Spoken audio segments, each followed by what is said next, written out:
acne and start San Diego Acne Clinic. And I did, that was about 6 years ago. And then met Kayleigh here as a clinic patient trying to clear her skin before an important date. Yeah, so I came in to Danielle because I had recently got off birth control and my skin was a complete wreck. It was bright red, inflamed cystic acne like everywhere. A lot of people don't believe me how bad it is when they see my skin, but we have a before and after on the website to prove like it was angry, bright red cystic. I was packing on like theater makeup. It was so bad.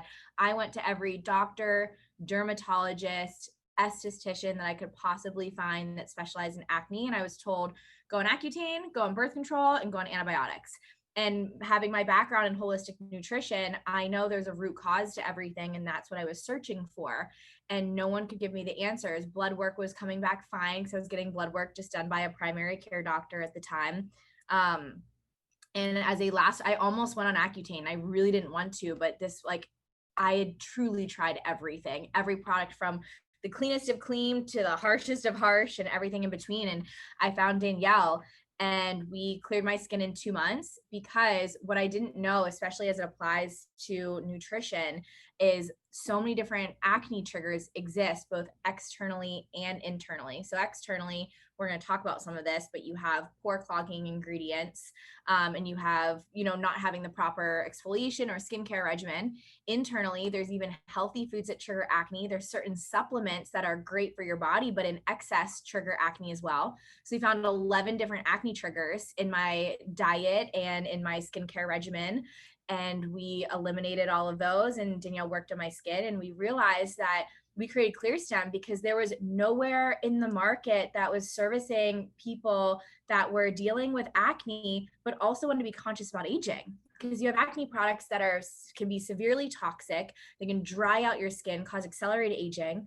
And you have aging products that don't help acne at all. Even if you just have like the occasional monthly breakout to cystic, aging products don't help at all with that. And so we wanted to create a clinical brand, so a clean brand that clinically works, and we use clinical ingredients as well, that truly serviced both. You were able to age gracefully while also treating acne.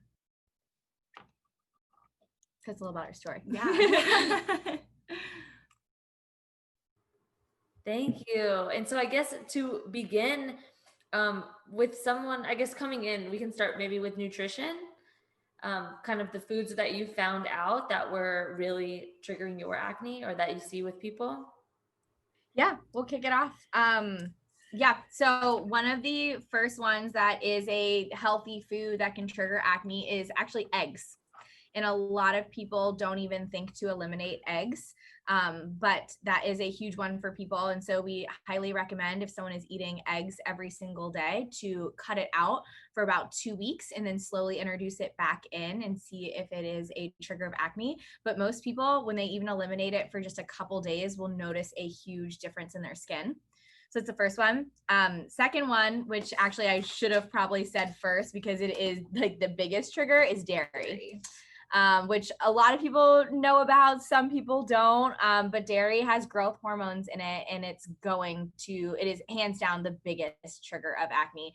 And it can be, not just milk and cheese, but also being aware of whey protein. Yeah. You guys are going through kind of more of a paleo protocol, so you're a little more aware of it. But even people like on the keto diet, they're eating a lot of dairy, and it sneaks in a lot of different things, around the diet culture. If someone's eating more bars and protein powders and these processed foods, whey protein, milk products are snuck into these. So dairy is a huge one. The next one is excess caffeine. Yes. So Danielle and I like to say anything that speeds you up also breaks you out, and we'll mention a few when we break into supplements. But caffeine in excess is a major trigger. So if you think the daily dose of caffeine is about 4 to 6 ounces, it's really not that much. It's like 100 milligrams. Yeah, it's like the average amount of caffeine in a cup of coffee. No one has a cup of coffee. And it's loaded with sugar. And the thing is, most people drink it first thing in the morning when they're already dehydrated. All you're doing at night is dehydrating. So when you wake up in the morning and the first thing you put in your body is caffeine, it amplifies everything. And it basically, it spikes testosterone, it spikes dopamine. That's why you get a withdrawal if you don't have it. But it temporarily spikes testosterone testosterone, and it makes you sweat more. It speeds you up. Your temperature increases, makes you sweat more, especially in the forehead area. And it needs to be filtered out through your lymphatic system. So a lot of people will, if they're having too much caffeine, they will get breakouts right along their eyebrows and right here a lot of the time. And it's a very common acne trigger. I know, because I was having too much of it last week when I was busy, and I gave myself a little forehead party. Yeah. So it's definitely a thing. And these are great things that you can easily remove from your diet, test it out, bring it back in. Yeah. The last two are soy and gluten. So with soy, it can actually mimic the effects of estrogen in your body. So you have all this estrogen in your body, soy comes in and essentially replaces it as like fake estrogen. Your real estrogen doesn't know where to go. So it's like floating around your body, being like, I like lost my parking space. The fake soy estrogen took it from me.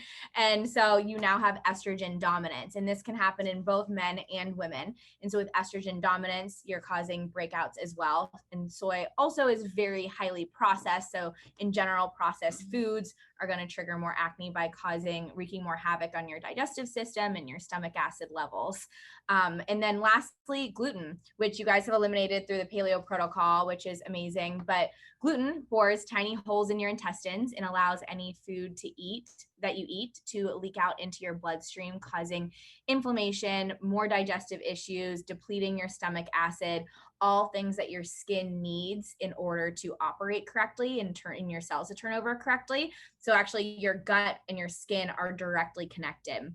It's called the gut-brain-skin axis. So anything that is depleting or unbalancing the bacteria in your gut is also going to cause acne. So those are the biggest foods. Before we move on, I want to touch on supplements briefly, because this kind of falls under like the healthy category as well.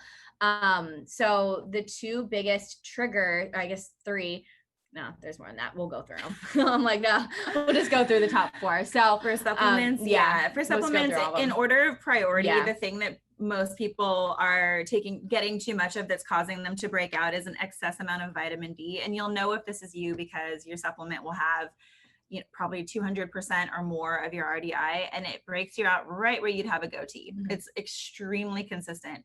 So excessive vitamin D, because it's fat soluble, it stores up in your body in excess, and only in excess, it can raise testosterone. And if you Google vitamin D testosterone, you'll see the link. There's methods already in use where when men, as they age, they reduce testosterone naturally.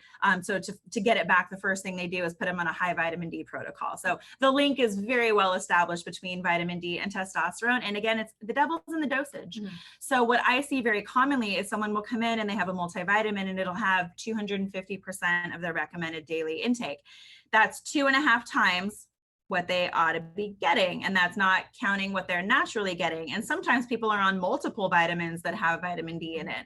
So I've seen people come in and they're getting 800%, literally 8 times what they're supposed to be getting. So devil's in the dosage for sure with that. But if anyone's getting hormonal acne right where you'd have a goatee, the only things that are usually causing it are vitamin D supplements or dairy. So that's the easiest thing to kind of be like, oh, it's definitely one of those.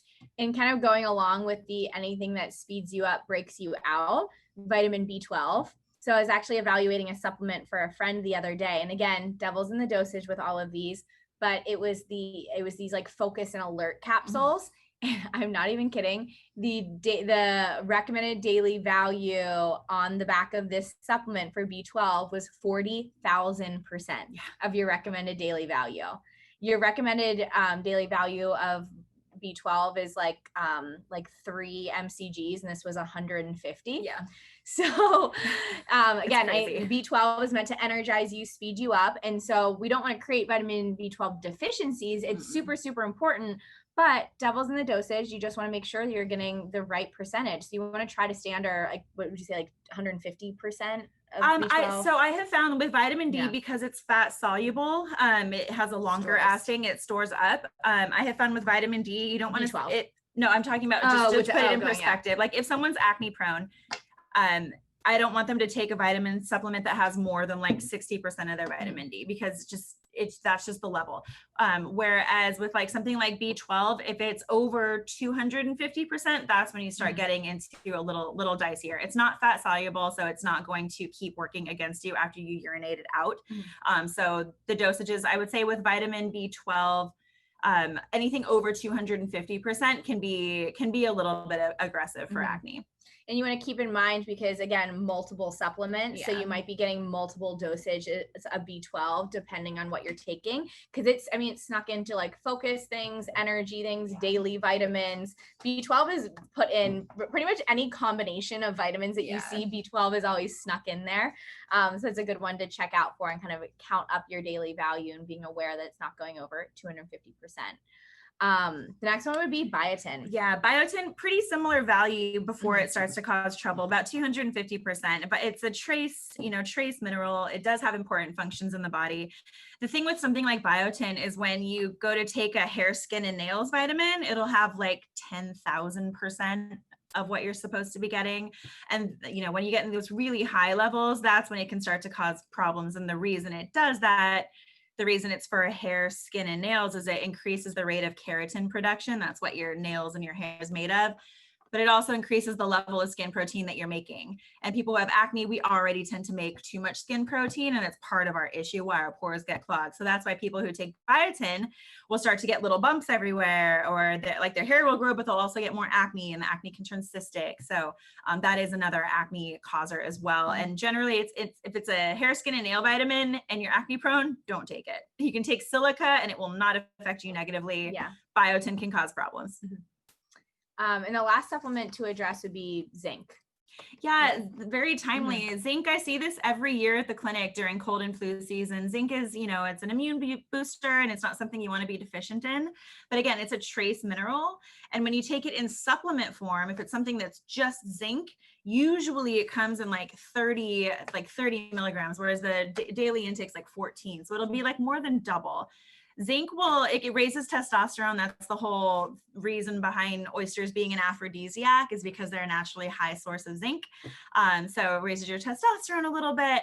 And if you're having too much zinc and you're acne prone, it will start to affect you on your upper lip. I have seen that consistently throughout the years. It's wild. So what I recommend instead, especially when we're talking about immunity and, COVID and flu season and all the things, is a great alternative is L-Lysine. It's an amino acid. It's an essential amino acid. So you have to get it from an outside source. So you do want to supplement with this. And it's also, not only is it a strong natural antiviral, but it is also a essential amino acid for collagen generation. So it's something that you want to be taking anyway for your skin. Zinc is also pretty easy to get through food sources as well. So you can get it through different fish. And your body, it's more bioavailable when you're getting it from a food source. So if you want to up your zinc content, I highly suggest just getting it through a food source rather than a supplement. So that wraps up our section with acne triggers with food and supplements. Yeah. Awesome. Thank you. And you mentioned Silica. I just wanted to ask you about that. So what is that for? It'd be like a replacement for biotin. Yeah. Okay. Silica is another trace mineral. It'll usually be, it's one of those things that it would be bountiful in our fruits and vegetables if it weren't for over farming. But yeah, you can get it pretty much anywhere. It's something you can easily find at Sprouts. It's a naturally occurring Whole Foods mineral, anything really. It's a clear liquid most of the time is the best way to get it. And it helps with the structural integrity of your collagen matrix and your hair. It makes it stronger, not just faster growing. So I prefer Silica for that reason. And it doesn't have an acne side effect. Okay. Awesome. Thank you. Yeah. And then I guess to move into just like myths that y'all hear around how to heal acne, or like things that troubles like you may have tried that you thought were healthy for your skin. Organic skincare. Like going the clean organic route without a process to it. Like natural skincare. Well, I don't fault people for this at all, because it's a natural progression. We know that organic food is extremely important, without a doubt it is. Organic skincare, however, there's a missing component in terms of its efficacy. Organic food means something. It means it has less preservatives, it has better nutrient quality, et cetera, et cetera. But for acne, we need to really understand the root causes of it. And to simplify it, it's just extra skin protein and generally extra oil. And it's greatly exacerbated by the things we put on our skin. There's a lot of pore clogging filler agents that you would never know to look for. Things like isopropyl myristate or ethyl hexyl palmitate, random chemical names that the average person doesn't want to look at, doesn't know what they are, and companies use those as filler agents.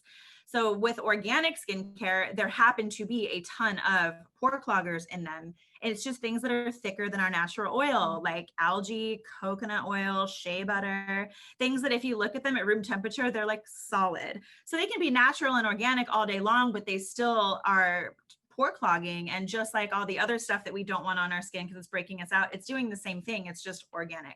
And I know this is a mistake that I made in the beginning when I was really struggling. I was like, all right, I've gone this harsh route. Let me go the super clean and natural route. Let me just tone my face with like apple cider vinegar and like rub coconut oil all over it. And that's a very common mistake that a ton of people make when they feel like they're trying everything to heal their skin or going the natural route, when in reality, having the proper skincare routine with the proper exfoliation and hydration and moisturizing is what's going to heal acne, on top of eliminating pore clogging ingredients and having your diet dialed in as well. So I'd say like going organic is one of the biggest myths in dealing with acne. I think there's a more like myths when people are actually focused on it. I mean, one of the myths with acne that I find all the time is that a lot of misconceptions around exfoliation, especially using a physical exfoliator like a scrub.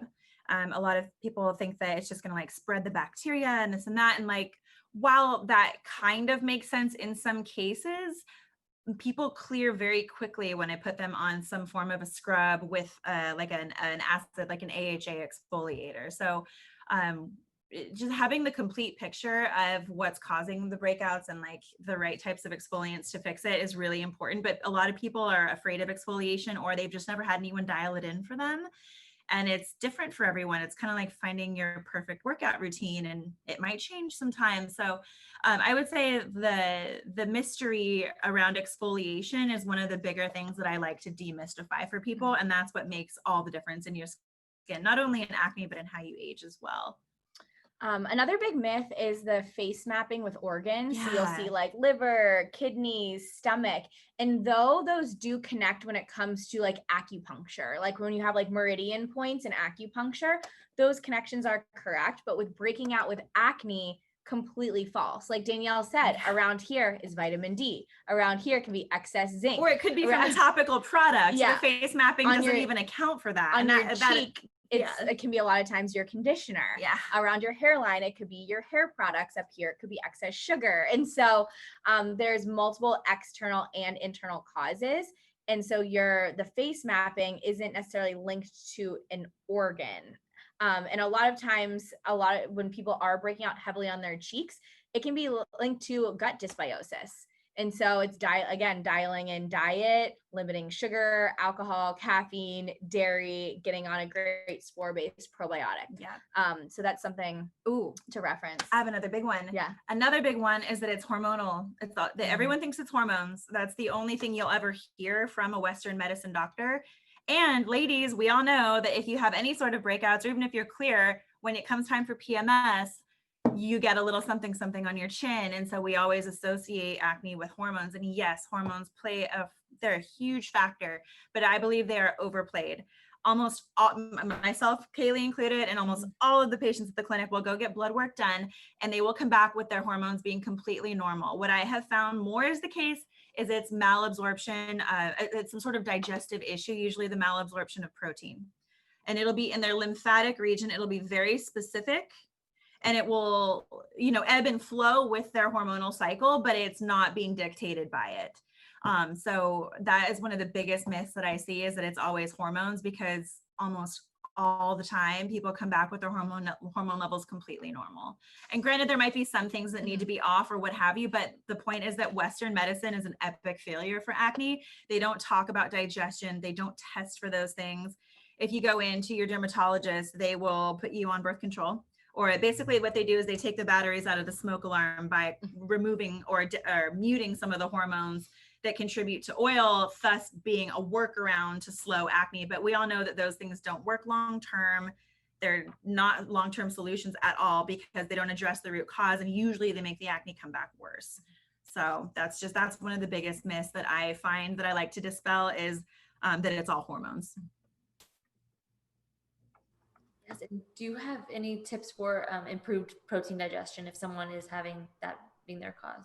Apple cider vinegar and bromelain. Yeah. We also love to there's a specific enzyme, like a supplement that's a protein digestive enzyme. That's a really good one as well. So bromelain, that'll help. That helps with breaking down protein, or Danielle's going to show you an example, or protein digestive enzymes specifically, and or having apple cider vinegar mixed with at least 6 to 8 ounces of water about 30 minutes before you eat a meal. You do not want to have it after your meal. It'll actually slow the digestion process. So apple cider vinegar always on an empty stomach, or at least 30 minutes before a meal. We can probably email this or do a screenshot or whatever, but this is when it's bromelain. It's just pineapple extract, and you can get this on Amazon.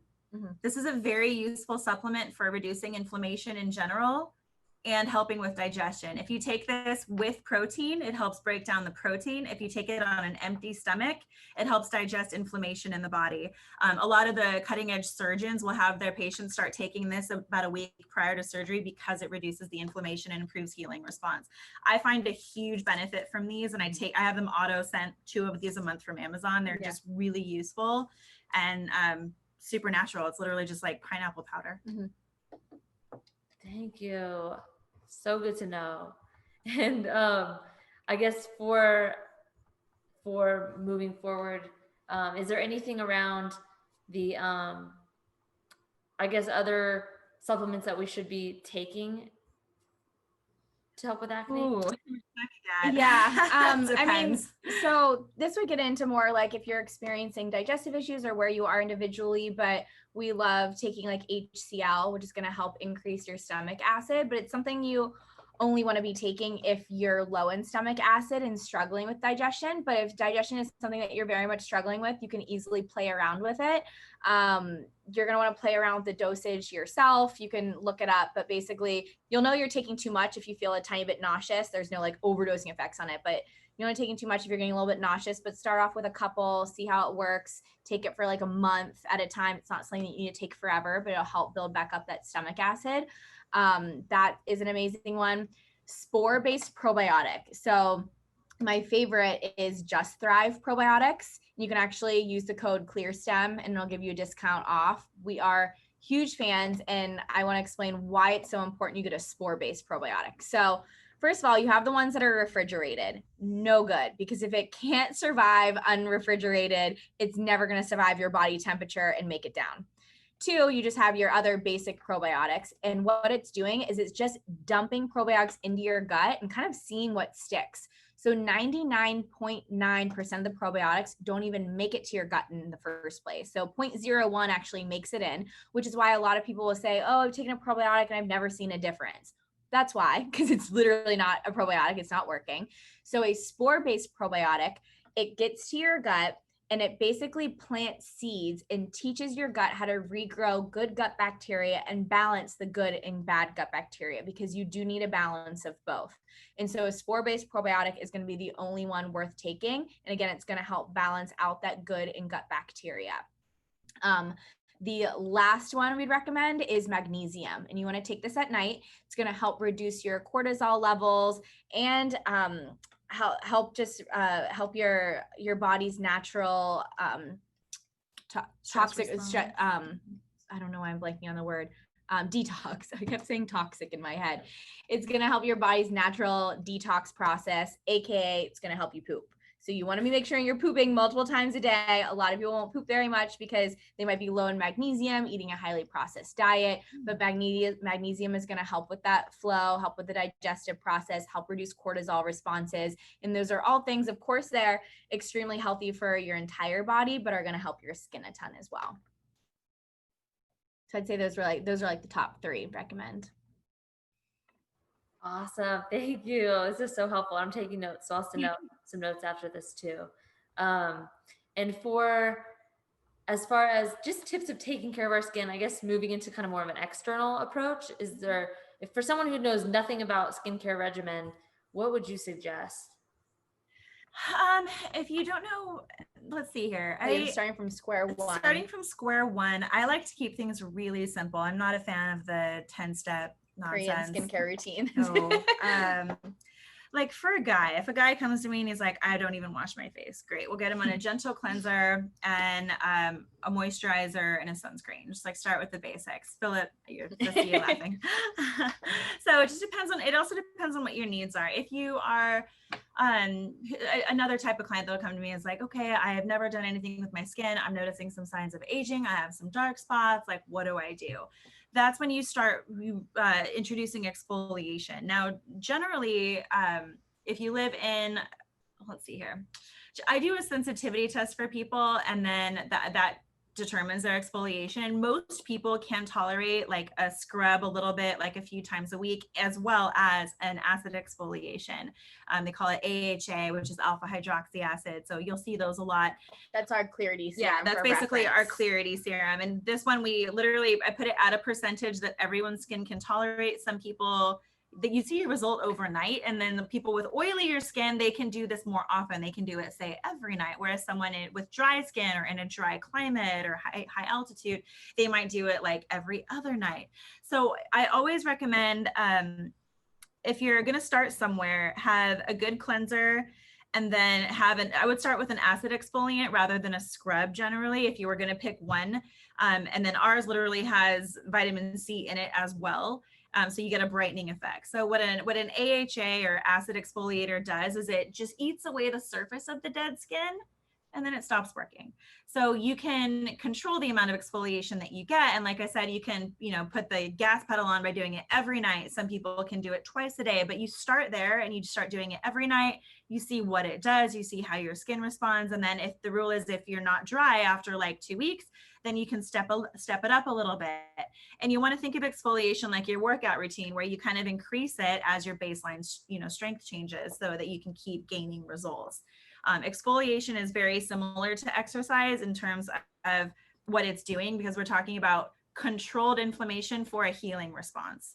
So that's how you want to think of exfoliation, and don't be afraid of it. If you use too much of something and you start peeling, okay, great. Take a couple of days off, reintroduce it at half the amount of time you were doing it, So trying to dial in your exfoliation is the number one thing I recommend for people, because that's what makes the most difference. Yes, that's going to help with acne, evening skin tone, melasma, dark spots, wrinkles. So acid is like the gold, and that's our clarity serum. Yeah. And again, like Danielle said, we've made it gentle enough that it fits for all skin types. You just want to increase or peel it back based on either the sensitivity of your own skin or the climate that you're in. If it's like really dry, you're not going to use it as often as more of a humid environment. Like us being in San Diego, it's kind of a mix. So certain times of year, I can use it every single night. And then other times, like I'm traveling back home to the East Coast in the winter, I can only use it like 1 or 2 times a week. Exactly. Yeah. So it just really depends, and you'll get to know your skin. But like Danielle said, exfoliation is so important. And the 2 kinds are the physical exfoliation and the chemical. And don't let chemical scare you. It just means that it doesn't have like the beads in it. It's not like you don't feel the exfoliation. It does it on a chemical level. Yeah. So the physical exfoliation would be like a scrub, and the chemical would be like a serum. It's a very like silky serum, but it exfoliates chemically from your skin. And then also I'll add to that, every single person needs a zinc or titanium based sunscreen. Mm-hmm.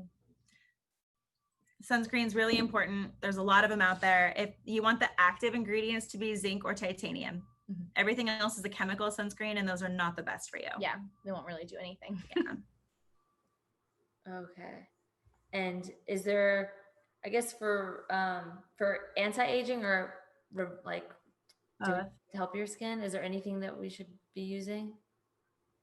So, I mean, the acid serum that we just talked about. The 2 things we just mentioned are key for everyone, no matter what you're trying to do. For anti-aging, no hot water. Let's start with not damaging your skin first, because a lot of us are doing damage every day that we don't even think of, and then we're trying to play catch up to it. Using hot water in the shower or to wash your face is the number one thing that will wreck your skin and age you so much faster. Mm-hmm. We actually have this crazy before and after of this one woman. The only 2 things she changed, and it was with like very deep wrinkles around here. The only 2 things she changed over a 2-week period of time, she stopped using hot water and just started washing her face in lukewarm water, and then started using our clarity serum. and it is unbelievable the difference between like the deepness of wrinkles. Like it went from really deep wrinkles to just like very surface level. And she was old, like she was in her 50s. She's 60s. 50s, but her skin was similar to that of a 70-year-old. Yeah. So it will, using hot water and exposing your skin to sun on a regular basis without a zinc or titanium sunscreen will deepen those wrinkles. They'll cause accelerated aging in your skin. Yeah, I call it a shower burn. It basically is doing damage every day that your skin can't heal from because you're doing it every day, or in some cases twice a day. Okay. And I guess moving into hormonal acne, if y'all have any advice for someone who is experiencing around, like if it's their menstrual cycle, or for men with hormones. For men, the biggest thing that causes hormonal acne is whey protein. I see it all the time. Men that are trying to gain muscle mass, trying to work out better, trying to get in shape, they need protein after their workout. They generally go for a whey, and it'll cause chest acne, back acne, you name it. So that would be number one for men. The other thing that primarily causes hormonal acne for women, it can be their type of birth control. The couple of the IUDs, the Mirena and the Skylar, are notorious for creating a lot of acne, whereas the non-hormonal IUD, the Paragard, the copper one, that doesn't really do that. There are certain birth control pills that do it and certain ones that don't. So that can be a really common one. The other thing for women that causes hormonal acne is their vitamins, the most part. Like the ones that we mentioned that trigger testosterone. Yeah. So you have zinc, or excess zinc, excess vitamin D, and of course the B12. Yeah. Okay. And what should we do if we have a breakout? Like, so if you have an active breakout, what's the best immediate treatment? Ice pack. Yep, got to bring down that inflammation. So definitely ice pack. Don't touch it. Don't pick it. Especially if it's cystic, do not work. Like it's not coming out. Cystic, I know it's the hardest because you like feel it. It's under your skin. It's painful. You want to like be like, I just want to get this out of my skin. But the best thing you can do is just ice pack it and let it run its course. Your ice pack it, exfoliate, use the acid serum, and let it run its course, because it will heal so much faster if you do that rather than picking at it. And then of course you want to dial in everything else. When you have a breakout, you want to make sure dialing back caffeine, alcohol. Like when I break out, I know exactly what I did. Yeah, I drank the other weekend. I had like 2 or 3 breakouts on Monday, and I'm like, well, I did that to myself. Like I knew exactly what I did. So when you have control over your acne, as in like you understand what breaks you out, like a lot of things we talked about, whether it's the supplements, the diet, the excess alcohol, caffeine, you name it. When you have control of it, when you're going to break out. Like you can make those educated choices yourself. You can choose what you want to do, knowing if you're going to break out or not. So just really dialing in and being aware. If you start really breaking out like crazy out of nowhere, you also want to consider if you've changed any makeup or your conditioner lately. And even if you haven't changed it, we'll give you a little industry secret. Companies reformulate all the time. So even if you've been using the same conditioner or foundation for years, they formulate all the time to get better margins, to make it cheaper. And so they might have replaced something with a pore clogging ingredient and it never bothered you before. So some people freak out and they think it's something else. You always, if you are actively breaking out and you're like, what the heck is going on? I really don't know what's causing this. You want to evaluate your ingredients. And the best way to do that, we actually create a free resource for everyone on our website under our ingredients tab, or you can just Google Clearstem Pore Clogging Ingredients list. It is a huge list with a searchable bar, and you can check all of your products against it. I was actually at a friend's house the other night, and she was talking about how she's breaking out so much on her cheek. And I was like, did you recently change conditioners? And she was like, actually, yeah, I found this one from Trader Joe's. It said it was like natural with tea tree. And I was like, bring it over to me. So she goes and she gets it, and I see coconut oil and isopropyl myristate in it. Those are 2 of the biggest acne triggers. And this was called a natural tea tree conditioner. And so it's very easy just to go on and evaluate it. But conditioner is a huge cause of acne, especially on the cheek area that you sleep on. And then of course, any foundations that you're using on your skin too. Yes, thank you. And is there anything else before we open for Q&A? Is there anything else that you feel like we need to know about, like big takeaways?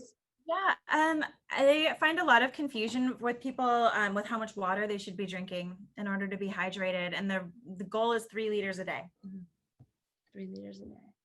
If you're drinking, you know, 1.5 liters plus coffee and you're working out, it's not enough. Okay. So 3 liters, it's basically, you know, a smart water bottle or the typical Hydro Flask. Yeah, this is Yeah, that's a liter. 3 of those a Very day. nice. It's very manageable. And when you wake up in the morning, try to crush a liter before you like leave the house or before your coffee or tea is ready. And it's just a really, really good habit that will serve you Yeah. in the long run. I make it a rule of thumb if I do have caffeine that I'm not allowed to have caffeine until I drink my water. Exactly. I do the same. Yeah. And I wasn't doing that last Yeah, week, and that's why you're waking up dehydrated and then you're immediately doing something that's dehydrated your skin, and then you're moving for the day. Maybe you're going into a workout or you're going into work and you're feeling like a little more stressed out, which is also going to dehydrate you. So you're just like dehydration after dehydration after dehydration. And the later it gets in the day, the harder it is to drink your water. And so get that first liter in, and then your reward, if you still want to have caffeine, can be caffeine. But it is crazy. A lot of times water can just in general energize you. Because a lot of times you feel really low energy in the morning because you're dehydrated. So you'd be amazed after you finish a liter of water how much you don't need either caffeine at all or as much caffeine or craving it as much. I think if you chug water, it does release dopamine. So it's kind of similar. Yeah. This is so helpful. Thank you guys.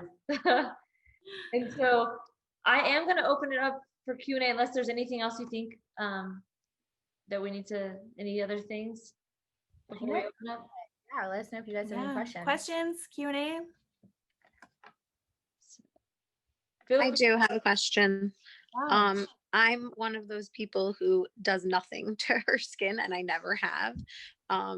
And so I just have no idea where to start, because now, like, I'm in my 30s and I'm starting to see wrinkles, and I do go in the sun, and I have, but I just I know you talked about it a little bit, but if you could just kind of go over it again, like where do I start? And I guess minimal, because I don't want to overload it either. Where do you live, Danielle? In New York. Okay. Do you wash your face with pretty hot water? No. No? Okay. I don't. Good. So what I'm seeing right now is that you would benefit from the vitamin scrub, and just gently, like maybe 10 seconds at night, gently. And then our moisturizers. What I would want to do for you is start loading your skin up with nutrition. And then maybe in like a week or two, start doing the Clarity Acid Serum. So like, for example, a protocol for you, if you had our kit, there's a gentle cleanser in there, or you may already have one. You would do like a gentle cleanse in the morning. Then at night you would do the vitamin scrub, where you're literally just going with like light to medium pressure for like 10 to 15 seconds, focusing it on areas of wrinkles or brown spots or anything like that. And just kind of, you're activating circulation and you're removing the surface layer of skin, which sends a message down below to replace it with brand new skin. That's the purpose of exfoliation. So you would do that gently, because you want to do it just enough to not dry your skin out or create inflammation, basically. So you would do that. And then our Cell Renew Serum, you would rub that in, get circulation, get some stem cells going to get the healing process kick-started. And then I would, like in a week or so, then I would have you start doing the Clarity Acid Serum like every other night. And you said do all of that at night, but do the gentle cleanse in the morning? You could do if you want, I can type it out for you. But yeah, you would do like a gentle cleanse, stem cell serum, and then like a sunscreen in the morning. Good. Cell Renew. Cell Renew. Yeah, sorry.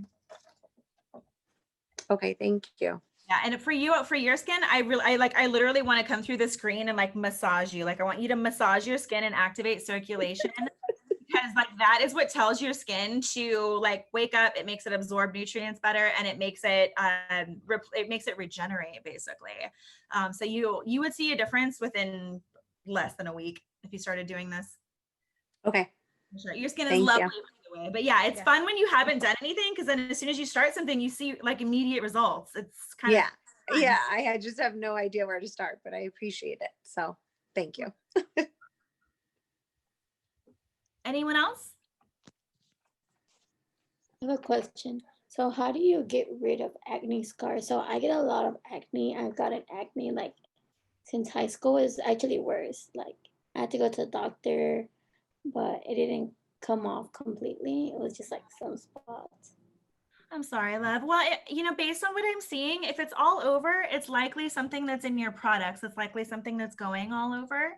Whereas if it was just on your like right-hand side, it might just be from your conditioner. But my guess is it's something that's maybe in one of your lotions or something like that. So the first step for you before you change anything is to check your products against the list of pore cloggers that we have on our site. It might take you a couple minutes, but it's the best couple minutes you can do for yourself. So like say you're using like a common lotion like Cetaphil, like the thing that you get from the dermatologist for free and everyone thinks it's safe.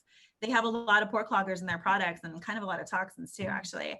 But you might find that there's, maybe the cleanser that you're using is fine, but maybe your lotion isn't. So to replace that with something better. And then right there, you'll stop new acne from forming. And then you would use something like our Clarity Serum, which dissolves the active acne. And for your skin, I can tell you scar very easily. So you've got to avoid picking. Otherwise, you'll get really smooth, but you'll still have scars and your reflection won't change all that much. So and with scars and picking, all cravings like that tend to last for about 7 seconds. So if you can like put your hands behind your back, count to 7 and go do something else, you'll give yourself a better chance of fighting that urge because it's a strong urge to pick. Then that's normal. Yeah. But everyone's skin is unique. So everyone here can feel free to email us and, we can look at pictures and give you a tailored recommendation. We're happy to do that.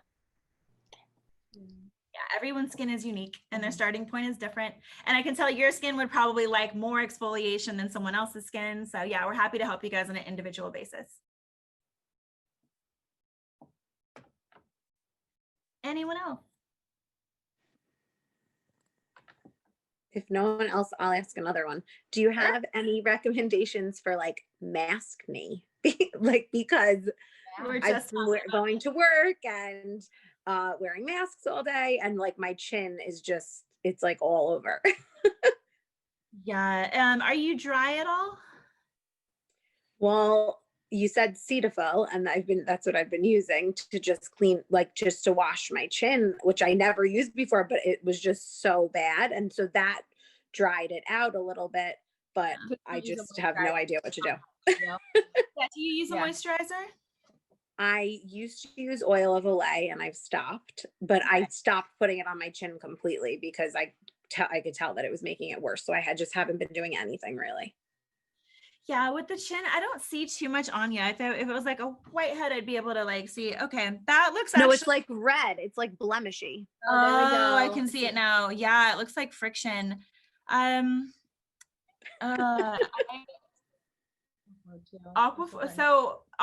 Ointment is that thing that you get in this was it in the first aid section at like a CVS, and if you've ever had a tattoo, it's what you put on a tattoo. Yeah. So it's that classic ointment that's really thick, but you would never think to put it on your face, but it actually does not clog pores. It doesn't. It's a skin protectant. So for what I'm seeing on you, it looks more irritated than anything else. For a product, I would actually do the Cell Renew on it just to calm it down, and then at night I would put Aquaphor on it to help the barrier, because a lot of the masks, it's the friction that's irritating people. I've thought about even putting something on under the mask before I put it on. Does that make sense or no? But I mean, you could even put a piece of tissue there. That's something. Okay.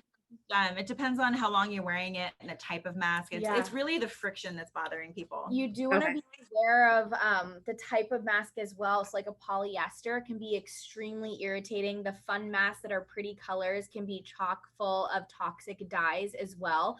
Actually, one that we really, really like is by For the Feels, and it's 100% organic cotton, all natural dyes, and everyone that I've recommended that to, and I personally use that one, has been like very successful.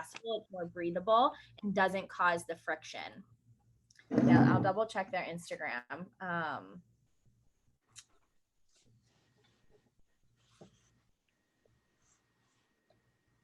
That one's been really good as far as like avoiding friction. Yeah, so their Instagram is For the Feel Fashion. Yeah, okay, their website is forthefeel.com. Yeah. Because the issue is with a lot of these masks as well. I mean, they're all going to cause friction, but the ones that are with polyester and all these synthetic materials and toxic dyes in them can just make the irritation even worse. Okay, thank you. Hopefully we're halfway through our mask wearing days. Oh, I know everyone's been struggling with mask me. Yeah. Anyone else have any questions? I think that's it. Yeah. Well, you guys are always welcome to DM or email us. Yeah. These are our social teams on our Ellie, if you want to share our Instagram profiles, we go through DMs, we answer them on the Clearstem account, and then Danielle's is Danielle, the acne guru, answers so many awesome acne questions. Mine's Kayleigh Christina. Hey, thank you guys so much. This was so helpful. Really appreciate your time. Thank you. Yeah, thank you for including us. Yeah. And going once, you guys, any more questions? Burning questions about your skin? It's all right. Yeah. You know where to reach us. Yeah. Thank you guys so much. Bye. Bye. Thank you.